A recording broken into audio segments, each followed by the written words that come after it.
think sometimes, like, yeah, sometimes, like, I think, like I said earlier, like, sometimes when you're drunk, you get the confidence to say things that, like, you wouldn't normally say. Not that you weren't thinking those things, like you were, you just wouldn't normally say them. Like, yeah, I think that does hold some truth for sure. Yeah, definitely. I disagree. Like, I think it's true for people who've just started drinking, like, they're at the start of their drinking career. And maybe for the first couple of months or year even, they can't process being drunk. Like, they're just that bit more affected. So, like, you can obviously tell when someone's just started drinking, like, they're way more giddier, they're just that bit more affected, and, like, they lose their filter a lot more. So, I think it's true in that sense, but the longer you start drinking and the more the years pass, like, it's just not true anymore. Like, there might be a time where you lose your filter, like, sometimes you're with your friend and, you know, you're close and the truth comes out, but overall, I don't think it's that true.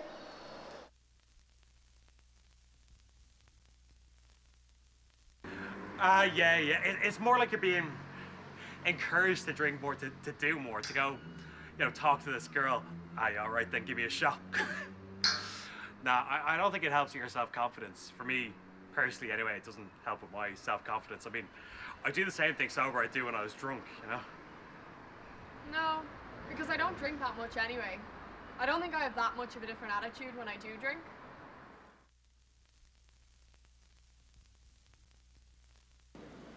I've noticed a lot of women will, like, feign drunkenness. You know, like,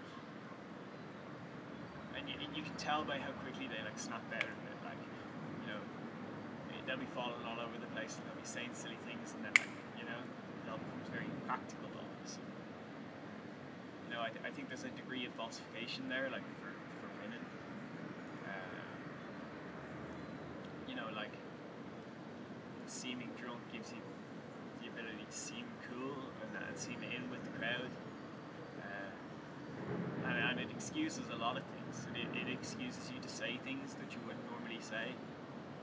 You know, so most people would be like, oh, I'm drunk, can I ask you this question? And then they say something about what they want or what they want to do that they wouldn't normally say, you know? So, like, for me,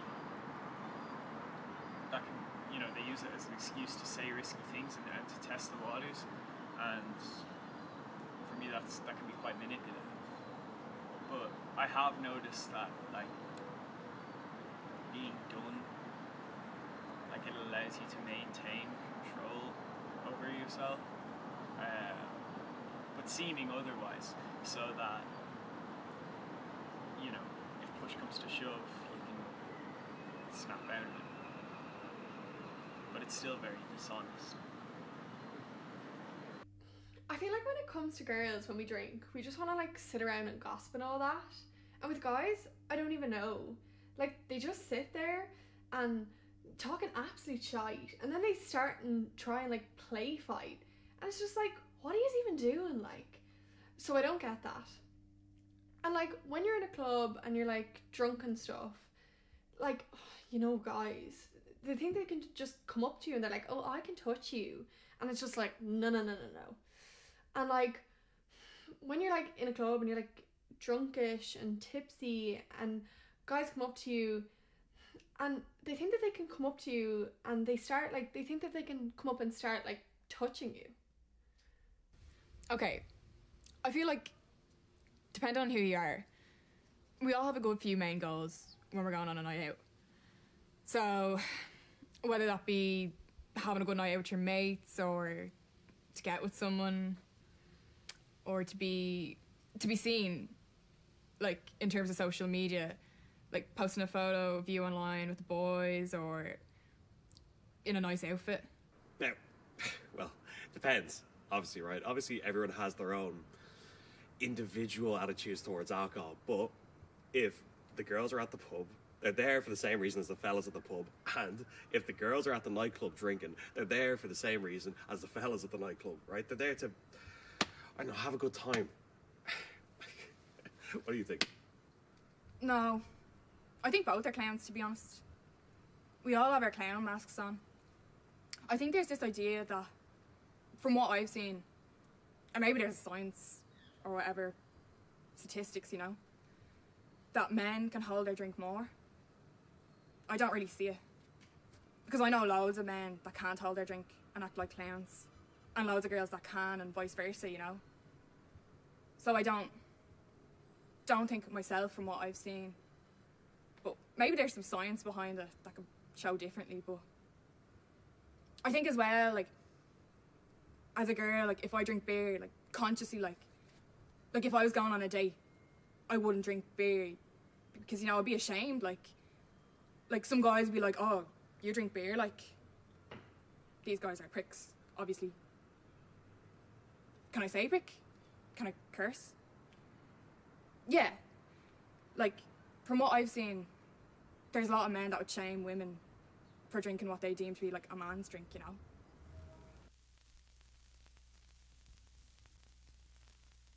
I don't feel pressure to drink because, like, I do like a few drinks, but I do feel pressure to drink more because of, like, the whole Russian part. So, like, I'm half Russian, half Irish, and people be like they'd have a bottle of Smirnoff or something in their hand and they'd be like, ah, yeah, but you're Russian, like, this is basically water. And in that moment, like, I feel like I'm Marty McFly. Like, I feel like I'm Marty McFly in Back to the Future getting called chicken. Like, I'm like, yeah, I'm Russian. And I'll have an IKEA glass, like, half full of vodka, half full of the mixer. And I'll drink it until I can't stop. Like, I'm a responsible drinker, but as soon as someone says, like, you're Russian, I feel like I have something to prove. Trying to think of an example. Say if we're going out for, like, a few cans on the weekend and, like, I put in the group chat, like, oh, I'm getting 4, like, the lads would be like, why? Get 8. I'm like, why get 8? They're like, because you won't get drunk off 4. I'm like, alright, I'll get 8 then. And see, that's the thing about, like, drinking. I think that people don't drink to because they like drinking, like, they drink to get drunk. And I've noticed that a lot in this city, like, that people drink, like, really, really fast. Like, I don't know if it's my friends or if it's the city or if it's the country, but people drink, like, really rapidly in comparison to, like, other cities and countries in the world. Like, a pint is gone fairly rapidly, and that only gets quicker throughout the night as the drunker you get, the more you drink, and then you're even drunker, and then you're just in blackout territory and, like, you're absolutely dying. Also, the hangovers are not worth it. Yeah, more so when I was younger. These days I'm more like, yeah, I'll have a drink. And that's, I'm kind of more unable to resist a drink because I enjoy it. Like, when I was, like, 17, at, like, 18, and even, like, when I was, like, 15 and I was in TY and it was a big thing and I didn't want to then, I would have felt more like, maybe peer pressure is the wrong word, but something like that. Everyone was doing it and I didn't want to, so I wasn't a part of something.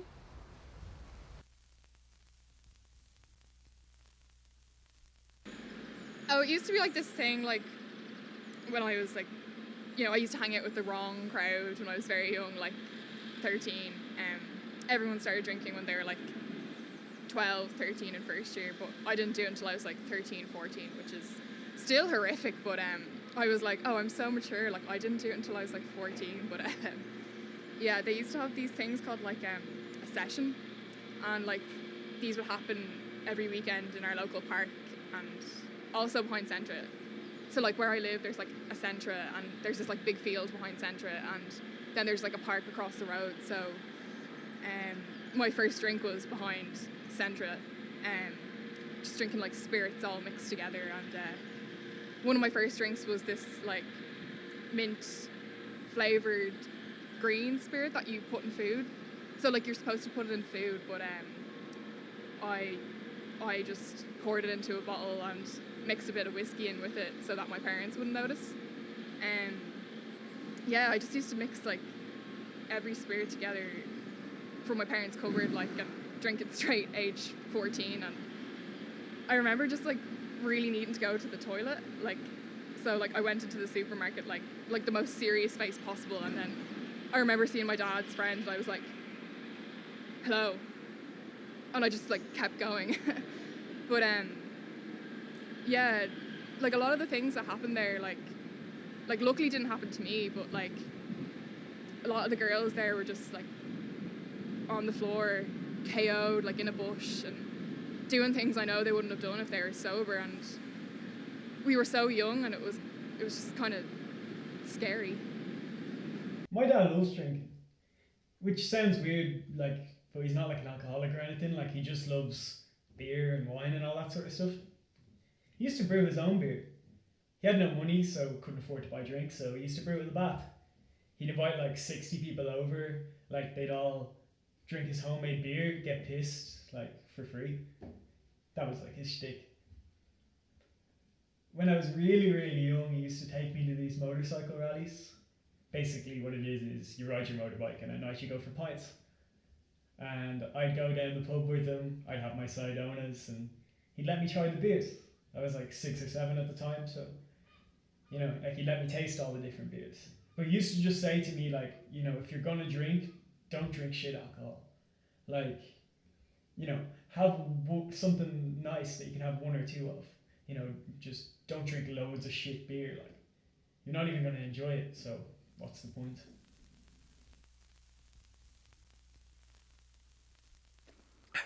Like on the street, like? Well, yeah, but it's never been anything out of order. It's never been like 5 p.m. going into town. It's always been like, you know, you're going into town with your friends and you have a Coke bottle, right? And you know, there's like a naggin in it, and it's like 11 p.m. and you're going into Everly. So I suppose technically that's public, yeah. But, you know, there's lots of people the same age doing the same thing, so... yeah. Well, actually, no. I was there when someone was caught. My friends were caught. It was 2 years ago, and we were going to Forbidden Fruit, and we had cans in our hand, and a Garda van drove past, and they came up and they were like, give them to us. So, you know, we did, but it doesn't really happen though. It's funny. Recently, on Pride, we were drinking in the streets, because that's kind of what I think of when I think of Pride. But one of the things I think of, many things, we're drinking and partying in the streets and just having a gas time. And me and my 2 friends, me and one being Caucasian and one being a woman of colour, and we were drinking in the streets. One guard, we were just walking down College Green and we're drinking open cans of like Captain Morgan rum and Coke, I think. And she had like a coffee cup with like liquor mixed in or beer mixed in, I think.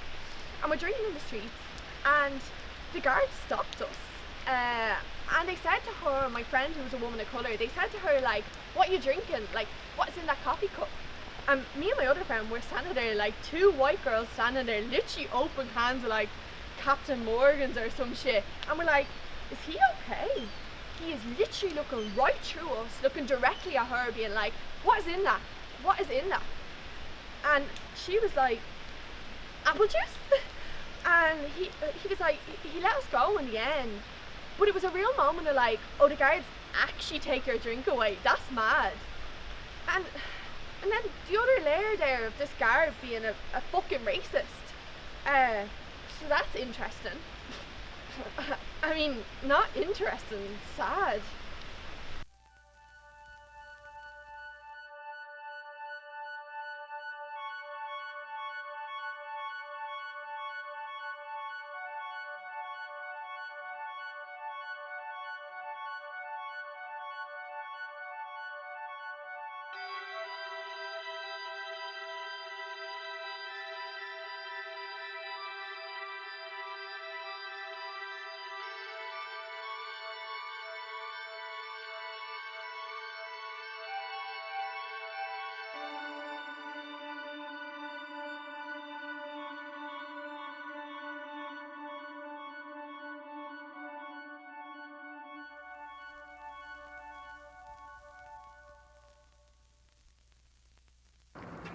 But obviously that'd have to be the night I met my girlfriend. that was the best night out I ever had, and that was only recently. That was only about 3 months ago. See, my friend, he had a film being screened in the Lighthouse. He had a short film being screened in the Lighthouse.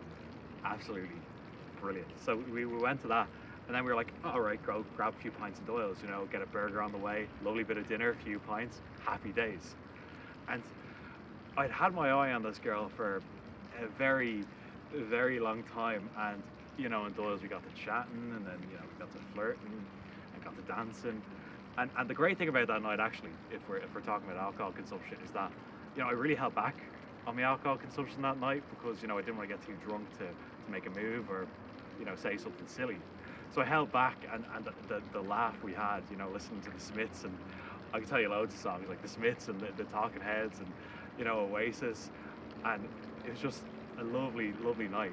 And then when we left, and we went and we were with me and her and two of her friends, and one of the friends went and they started falling asleep on a step, and I was like, this is absolutely brilliant, right? You work away there, all right, have a little nap, because you know this gives me a chance to talk to her. And yeah, I think we went to a Chinese, and then we got a taxi back to her place, and yeah, it was just a lovely night. And I remember it, which is great that I remember every single second of it. Cute.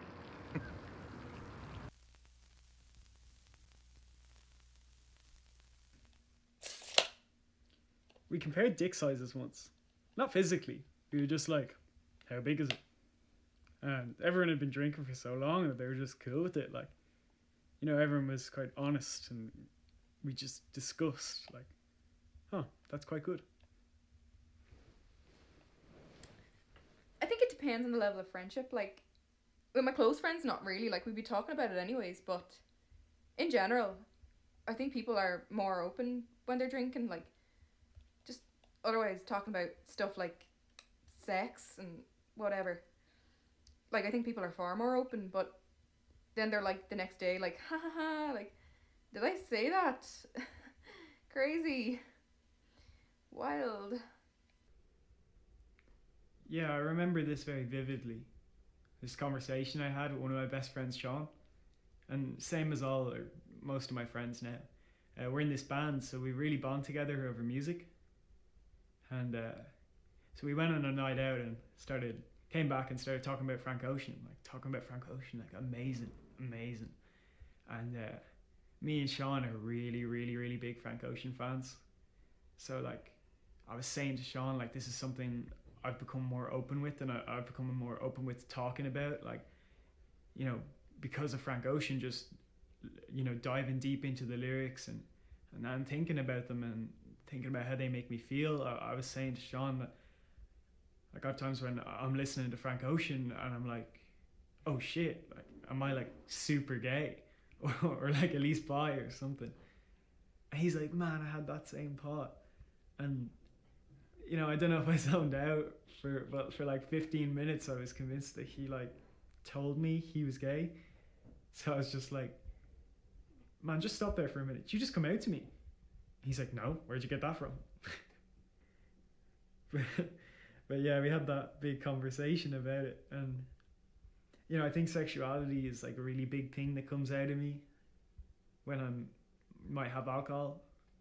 You know, when I'm sober, I think it's really important for a man to be able to look at another man and be like, fuck, he is gorgeous. But then when I'm drunk, I open up about times in my life where like I really thought I was gay, like I really thought I was bi, like I really struggled with that idea. And I think it's really weird, and I don't know what it means for me, but I think when I've kissed more guys in my life than I've kissed girls, which is kind of considering I said I'm straight, like it's not really a straight person thing, but like when you're drunk, like it's just like, I'll do it for the crack, like which to me is like, I don't see it as an I'm attracted to boys thing. I see it as more of an affirmation that I will do this and still carry and portray and be seen in a masculine way. And to me that's more than just alcohol. That's an actual stance on how I feel as a human and what I believe in, if you get me. you know, obviously everybody's had those times when you're drunk and you know, or you're with someone, a female or a male, or someone you're attracted to, and you know, saying something when you're drunk that you should not say, and I have plenty of those memories. But you know, feelings like you kind of get the love bug a bit, you know. And all that said, I think to me what comes out of me most is expressing to people that this is a side of my sexuality that is, or at least was, up in the air at one stage. That hasn't happened in ages between me and Sean anyway. He's kind of who I go to with a lot of my problems and a lot of like what I want to talk about. That's kind of what's said. Like, we talk about our sexuality to each other, but only when we're drunk, not when we're sober at all.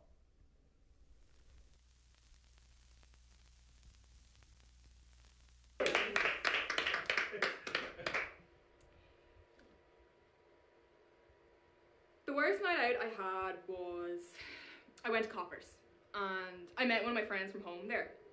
Just bumped into him, like, and very, very drunk. And we got kicked out. And we got a taxi back to mine. And like, he didn't go to my college, so, and like, I didn't know where he lived, and he was just way too drunk.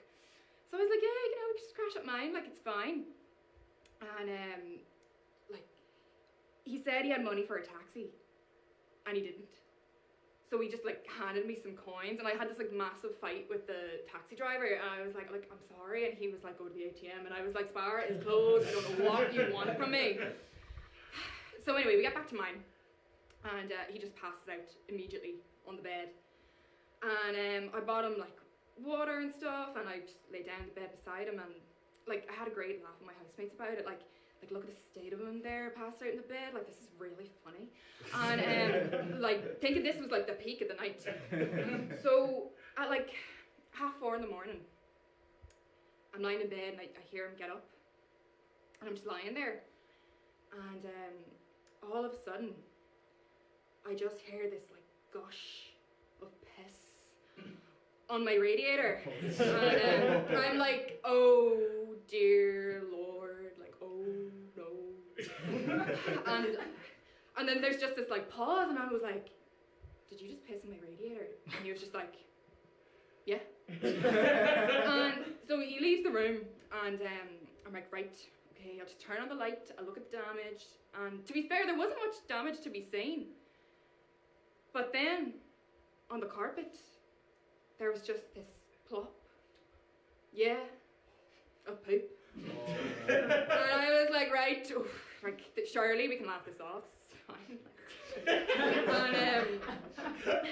And then I look, and then on top of the skirt I was wearing that night was just this child of a shit. Oh. Like, the man gave birth. And I was like, I just turned off the light. I was like, right, that just didn't happen. Like, that just is not happening. Like that just didn't happen.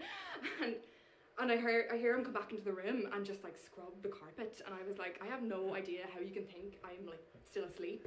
But there is not a part of me that wants to sit up, turn on the light, and acknowledge this unfolding. So he leaves in the middle of the night. And he gets sick in my shower, and he does not clean it successfully.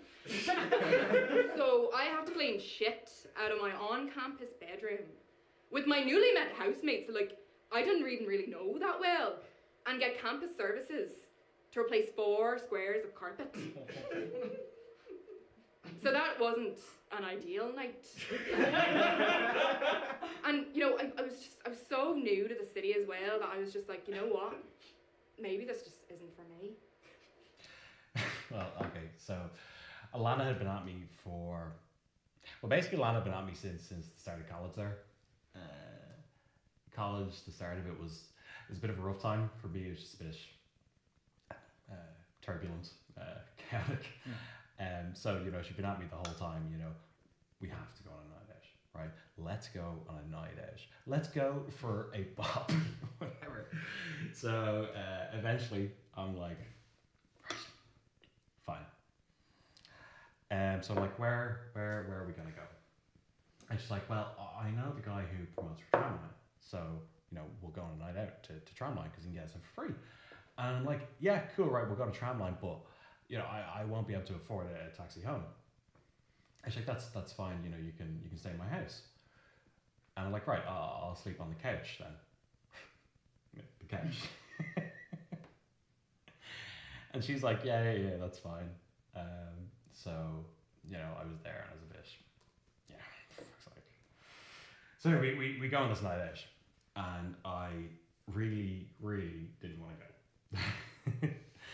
And I don't think I drank a lot, to be honest. I think I had a can of cider and then maybe 2 bottles of beer at Tramline. Tramline sucks, by the way. I hate Tramline, but I'm there, and eventually I'm like, look, I'm not really feeling this. I kind of want to go, to be honest. I don't like this, and that's when it starts to get a bit weird. So Alana, she starts kind of grinding on me and stuff, and I'm like, stop. But every time I tell her to stop, she gets upset, like she's hurt or something, and she's like, like I knew we weren't friends, like that I act kind of slutty when I'm drunk or whatever. And I'm like, you're not drunk. You've had like 2 beers. You're not drunk. But yeah, and again, you have to keep in mind that I didn't have a way out. I was in town. I couldn't afford a taxi in the middle of fucking night or whatever. So it just became that I had to, endure this whole experience. So I'm there and I'm just kind of riding it out or whatever. And it's poor choice of words. Whatever. I'm there and I'm kind of riding it out, and so I decide that maybe if I let her kind of fuck around a bit, she'll stop.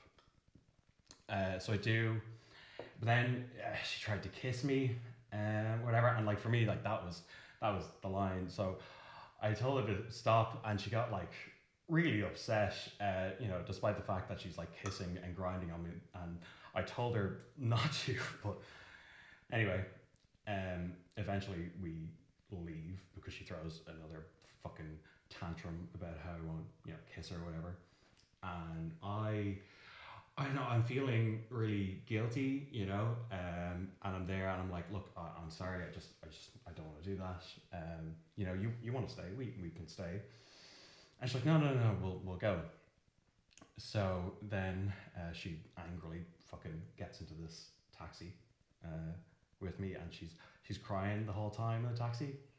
And then I think I tried to like pay for the taxi, and she was like, no, but like I guess I paid for the taxi. I had like a fiver, and the taxi was a tenner or whatever. But then we go into her house, and I'm like, right, so I'll sleep on the couch then. And she's like, well, you've made me so upset now. And I'm like, I'm sorry. And she's like, you've ruined my night. I'm like, yeah, I'm sorry. And she's like, would you come and sleep upstairs with me? Because I just feel so lonely in this house. And, I'm feeling really guilty, because the whole time she's been there, like, you're a terrible person. You've ruined my night. Like, you don't love me. You hate me. Whatever. So I agree again, literally just to fucking please her, and I go upstairs with her, and I'm like, so what are we doing? Are we doing head to toe? And she's like, are you serious? And I'm just like, I guess not then. So I get into bed, and she leaves and comes back in her fucking underwear, and starts like rubbing her leg on me and stuff, and like it's the classic like I know you want it kind of thing, and I'm like, I don't, I really don't.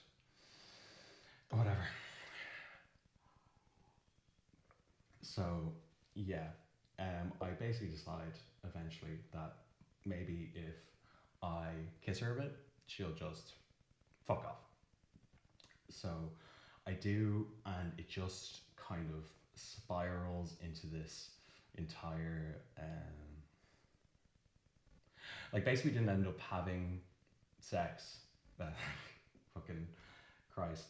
But like she tried to, and I said no, and then she full on tried to, but then my dick was too big. What? Yeah, my dick was too big. No, like, I'm serious. But yeah, so then I went back to sleep, and I woke up to her trying to get hard again. And I like looked at her and I was like, "Are you serious?" And that's when I, full on told her what I thought of her. So then I left, and literally as soon as the first train came, ended up going. So yeah.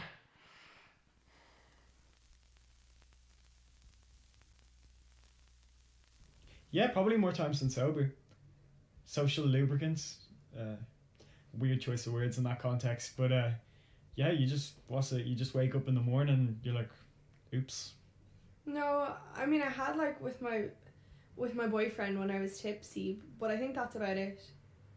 I'm actually really uncomfortable with the whole concept because like I don't think I ever would, cause yeah.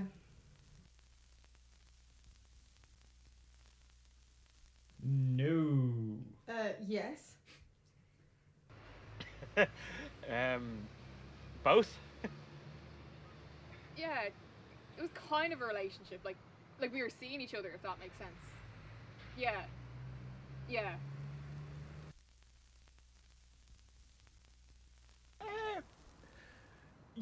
Yeah, probably I would. Yeah. Yeah. It's just kind of like, whoopsie. Just kind of like a whatever thing.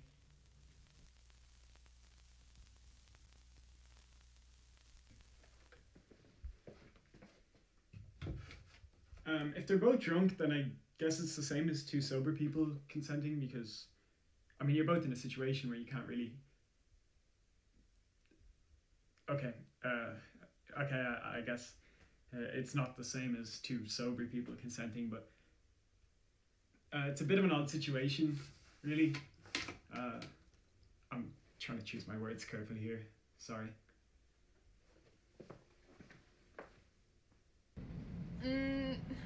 No, especially if they're like visibly intoxicated. Like I don't even think that should be a question. You know, like if they're not visibly like say they've had one or two drinks and they're just like, oh, I'm relaxed, I'm having fun, but you know, if they're slurring their words and they can't talk, you know, you should just leave them alone.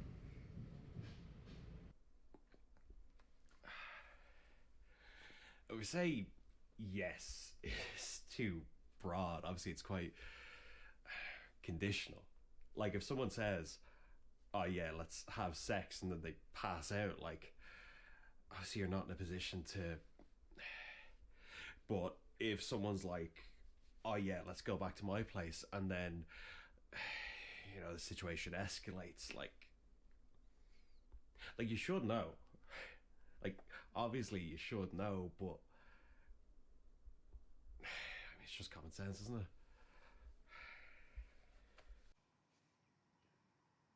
So there was this one night out. I think I was 18. It was a bunch of my friends' school graduations, so we all kind of banded together for one big graduation. And we were in Dicey's. Oh, a big precursor to this, when I was 18, I was very insecure, as most 18-year-olds are. But I would kind of judge my self-worth on, like, the attention people gave me. And, like, if men gave me attention, then they were attracted to me, so I was worth their time. And so we were out, and one of my friends was getting loads of attention, and I was like, she's stunning. Like, why can't this be me? And I just felt so horrible. And then this guy came over to me and we started dancing, and I was like, okay, great. And because he was giving me more attention, I was a bit more inclined to be like looser with him. And we got like handsily intimate on the dance floor. And then I started to feel a bit uncomfortable.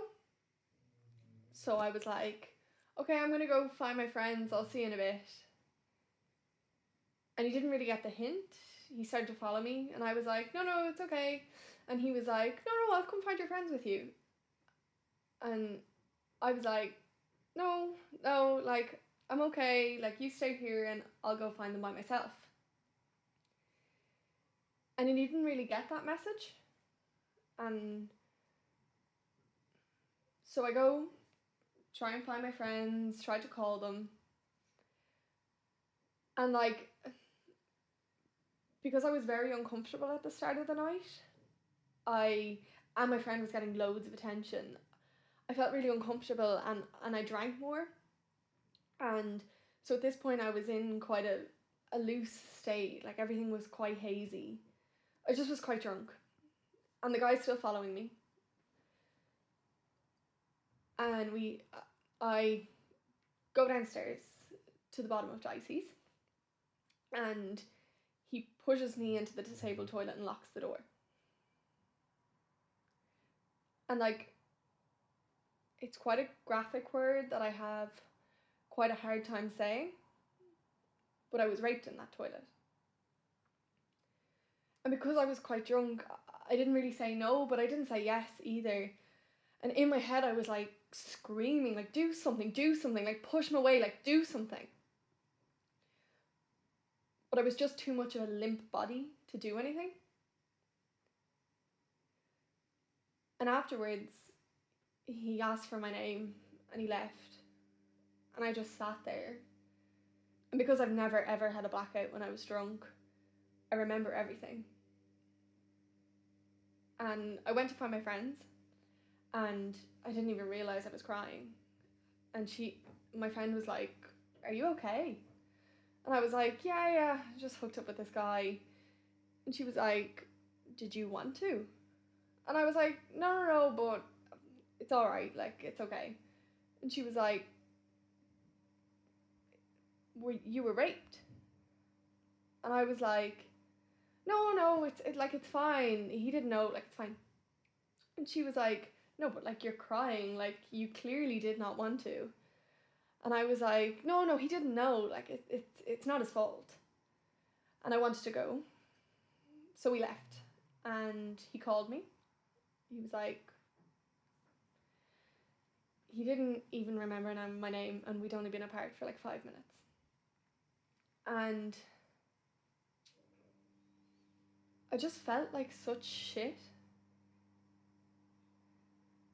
And that's one of the biggest triggers for me to like rein in the drinking before it ever got too bad. Like, I was in danger. And I was harmed. And I've never been able to tell my mom what happened. Like, I've told a few intimate friends and stuff. Like, I'm okay with telling people, but I don't want that to be what defines me as my personality. I don't want to be the girl who was raped or whatever. Like, that's why I do XYZ. It's not...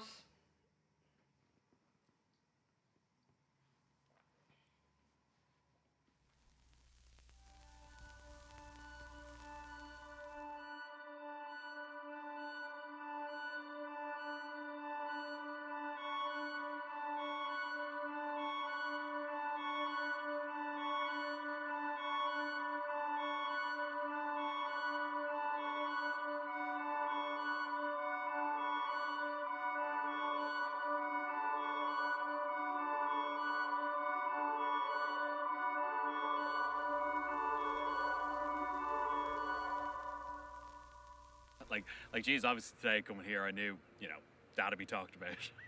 So I was trying to think of like the worst experience I had with them, and I had a Halloween party, right, where I was dressed as Mad Max, and I looked fucking sick. You know, Mad Max, Mel Gibson, fucking good. I don't have a single good photo that night, but I looked fucking good, and I was locked. We were playing some kind of pranky drinking games in halls, and then we went to some house party, and I had great fun, but I was out of it. And then the next morning, I was in absolute hoop. Now, I wouldn't be normally someone who, you know, threw up when they were hungover, but it was just one of those hangovers where I couldn't keep anything in, and I had to get the bus. So I get in this bus, and I very quickly realised that I'm not going to be able to hold anything in. But I'm not really one to, you know, tell the bus driver to stop the whole bus. So I decide that I'm going to throw up in my bag. And then I walk the full 5 minutes from the stop to my house in my bag. And I go in, and we're quite an open family, quite loose, quite Irish. So I go in, and I'm like, I'm actually having a pretty rough one, to be honest. I'm after throwing up my bag. You know, my godmother was there, my auntie was there, and I was just like, I throw my bag. And I don't know if it was because his family was there, or it was because he was embarrassed, but my dad, he'd had a drink. You know, he often does when family come over. I guess he just feels a pressure or something. And he said to me, he was like, what do you take? Like, he just immediately went to, like, you know, what drugs are you on? And I was like, Dad, like, I've only had a couple of pints, like, and they've gone down the wrong way. Like you of all people should know this. But he just couldn't take that for a fact. And, you know, this is in front of, like, my auntie and my godmother. But, you know, he was like, what are you smoking? Like, what are you taking? And he just couldn't, you know, take it for a fact. So I was like, you know, I was already fragile at this point. So I was like, fucking fuck this. And I ate the rest of my dinner in silence. And then I went up the stairs, and he came after me, and yeah, he said something that just, it really bothered me. Like, it's always kind of stuck with me. And like, I'm not sure why it stuck with me, but he was giving out to me, and he was like, you know, you shouldn't be doing this, you shouldn't be doing this. And I was like, like, it's grand, you know, I've only had a couple of pints with the lads. Like, everyone was doing it, the lads was doing it. And then he said,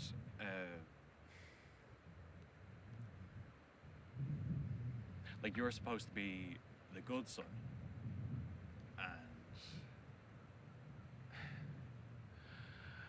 I don't know, it was just such a, like, personal, or like such a, you know, because it was insulting my brothers before me, and it was like, you know, what are you lumping on me here? Like what are you trying to say? Like, in truth, I guess he didn't really mean it. You know, he wasn't making much sense. But like, that's the worst thing anyone's ever said to me because of drink. Like you're supposed to be the good son because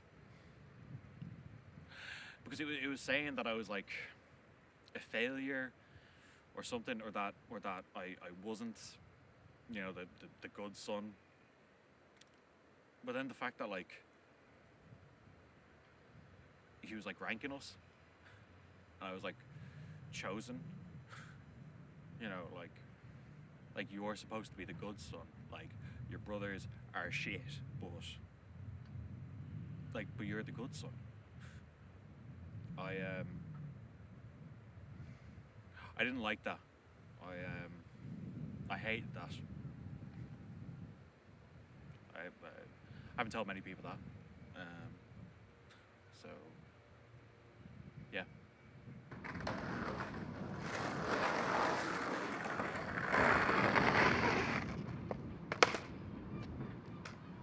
When it all happened, I was very young. In my head, I didn't have a dad, if you know what I mean. Like, my ma separated them, and my dad moved out up to a place up the country. What's the word for that? Like, not resort, like it's the American word for rehab. But like a more Irish kind of spiritual way, if you know what I mean. But yeah, my dad moved out, had to sort his life out, moved back in with my nanny and granddad, but basically, yeah, my mum put the boot to him and kicked him out. But strangely enough, like my relationship with my dad's like not perfect, but like recently I'd see him maybe once a week and then on Sundays, but for most of my life, like I'd see him every Sunday, and we go out for food and we talk. So like, you know, it's a good relationship, but obviously, like, you know, he was like, he doesn't live with us, like he came into my life, like in my head I don't even remember him, like there's the alcoholic version of my dad and there's the version now, and like that's the only version that I know. That's the crazy thing about my life. like to tell a story about it, to explain it, like my nanny and granddad, like my dad's mum and dad live quite close to us, so there was one day me and my sister were walking into town, and you know, we were walking up the road, and this would have been around the time that my dad was moving back in with my nanny and granddad, but we were walking up the road, and I was quite young, so my sister had me by the hand and she was pulling me along, and we were walking up the road, and I could see my nanny and granddad's, and I could see like a car, and I could see my nanny and granddad getting out of it with someone, and you know, obviously I was a little kid, I was like, oh, there's nanny and granddad, oh. And like my sister was like, no, come on, let's go, and started pulling me along, and I was like, oh, why? She was like, no, come on, like we have to go, and she was pulling me along, pulling me away, and I could see that they could see us, and they were looking at us, and I was like, what's going on? Like, and like I noticed that my sister got all frantic and worked up, like, but she had to like pull me aside and explain to me that was my dad. But like, you know, and I was just like, oh, okay. Like I was like, oh, okay, cool. Like I don't think, well, like I don't think I even knew I had a dad. Like I don't think I even had a concept that I had a dad. Like obviously I knew what dads were. Like everyone else had a dad, but I didn't have one. You know, like, but that's just what it was. Like I don't think I ever questioned it. I can't remember if I ever questioned it.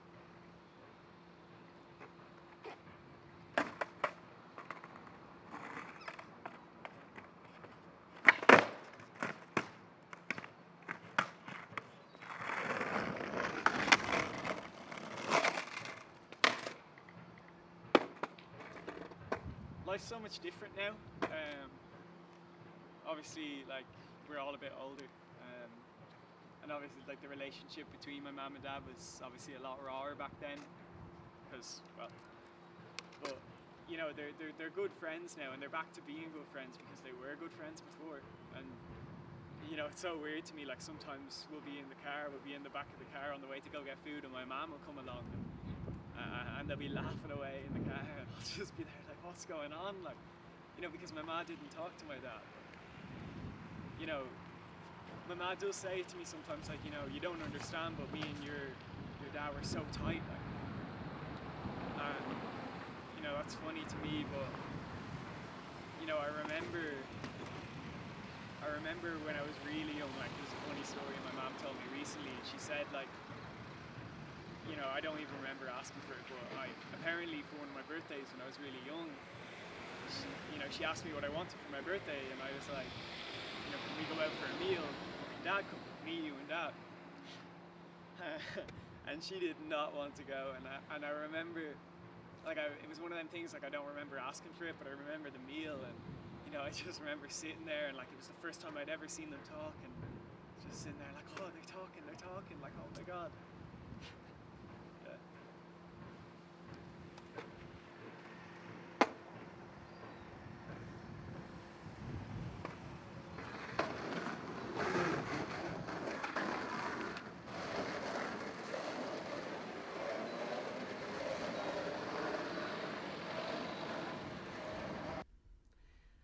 I moved away from home, and I was a student in first year, and I was in student accommodation, which is like a massive drinking place. And it was semester 2 of first year, and oh Jesus, things just took a turn for the worst. I didn't even realise I had depression. I was kind of diagnosed with it. but I just had such trouble sleeping. And so I started taking this mixture of, don't try this at home, Panadol night, and yeah, like alcohol. And the Panadol night, like I was taking the recommended dosage, and I got to the point where, like, I actually couldn't sleep at night, and that was what was at home. So I was just like, shit, I can't sleep. And I was taking the recommended dosage, but that, like, I started to become immunized to the recommended dosage. And so, well, I was like, alcohol first of all. Like, that completely numbed my surroundings, my environment, myself. And I was just like, it was just this escape from the reality that had become so, like, I just wanted a drink. And like, eventually, like, the recommended dosages of medication just wasn't enough, and I thought if I paired alcohol alongside with it, you know, it paired well, it turned out great for me. And then I did not care for how long I slept. Like, as far as I was concerned, like, if I was asleep, I wasn't feeling anything. And like, I thought that was totally fine.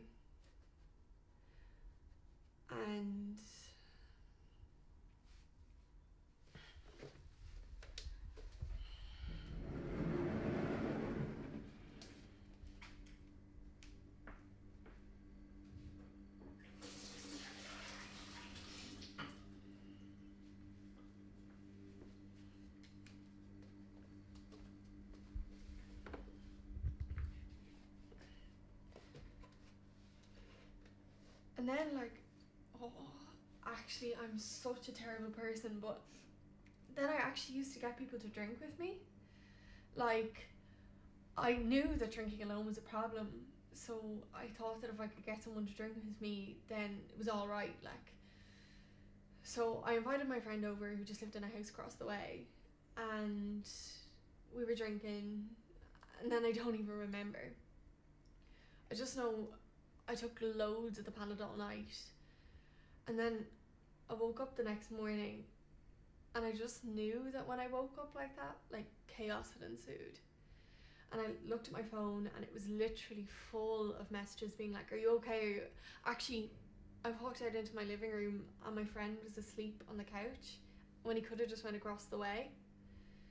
And it turns out that he had, like, literally been ringing doctors and ringing the hospital all night, being like, my friend did this thing. And, like, obviously it was an awful thing to do, but in the end, it kind of got the ball rolling, like, for addressing the issues and being like, this is actually not okay. And then eventually I told my parents and my doctor, and my friends were actually great. When they heard, they were like, you need to go to the doctor on campus, or you need to go to the AA meetings. And I was like, oh shit. So that's why I don't drink on my own anymore.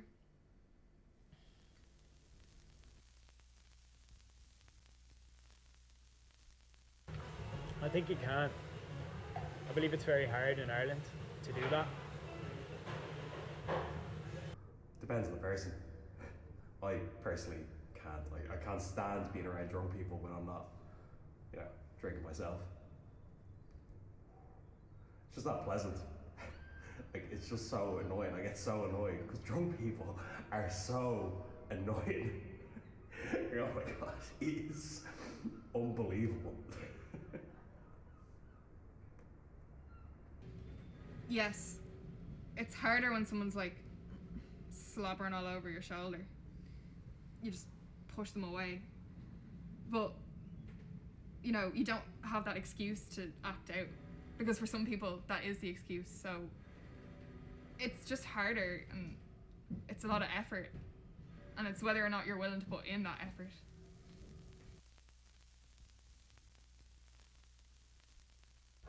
Yeah, probably because there'll be less time for drinking when we're older. I mean, there's obviously going to be less gaffes when we're like 40. So it's kind of like you go up and down on a scale. So like you start off and you're just trying bits and bobs and you're just learning the effect that it has on you. And then you kind of get to the stage or like age even where, you know, you're just drinking to have a good time and you sort of kind of start to lose control. And then you go back down on the scale and you're like, okay, I've got to be careful now, like, because I've got a responsibility. Like even as you grow older, like my parents wouldn't be able to drink as much as I drink because, you know, that wouldn't be good, you know, like they've got a duty, they've got a responsibility, you know, like for their kids. Yeah, I think it's probably at its peak now, you know, being in college and stuff. I mean, I spent 60% of my day beside a bar, but yeah, I don't think I'll be drinking during the week, you know, when I'm in work. Or drinking a lot less during the week. Yeah, I mean, definitely. Even just after getting this job, it's changed already. And that wasn't an active choice. I still have friends who still go drinking and every during the week, and I'd love to go join them, but I just couldn't physically keep this job if I was going out during the week. And that makes me really sad. I want to go and be with these people, like on a Tuesday night, go for drinks and go to the club and everything. But I love this job, and I want to keep this job and expand in this company. So Mondays to Thursdays are off limits for big nights out.